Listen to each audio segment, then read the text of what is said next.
कृष्णा कृष्ण कृष्णा हरे हरे हरे राम राम राम हरे हरे.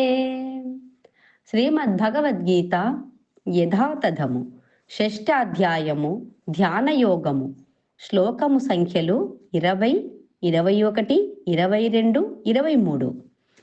యత్రో పరమతే చిత్తం నిరుద్ధం యోగ సేవయా యత్ర చైవాత్మనాత్మానం పశ్యన్నాత్మని తుష్యతి సుఖమాత్యంతికం యత్తద్ బుద్ధిగ్రాహ్యమతీంద్రియం వేత్తి యత్ర న చైవాయం స్థితశ్చలతి తత్వతః యం లబ్ధ్వా చాపరం లాభం మన్యతే నాధికం తతః యస్మిన్ స్థితో న దుఃఖేన గురునాపి విచాల్యతే తం విద్యా దుఃఖ సంయోగం వియోగం యోగ సంజ్ఞితం.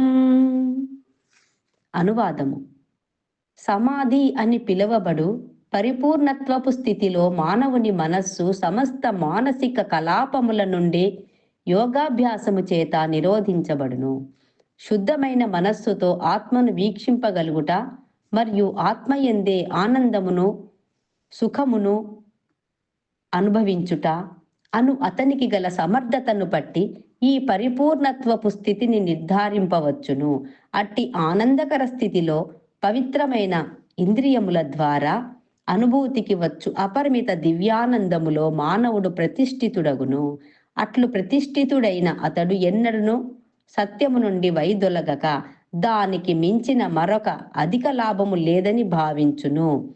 అట్టి స్థితిలో నెలకొనినట్టి వ్యక్తి ఎంతటి కష్టములోనైనను చెలింపడు.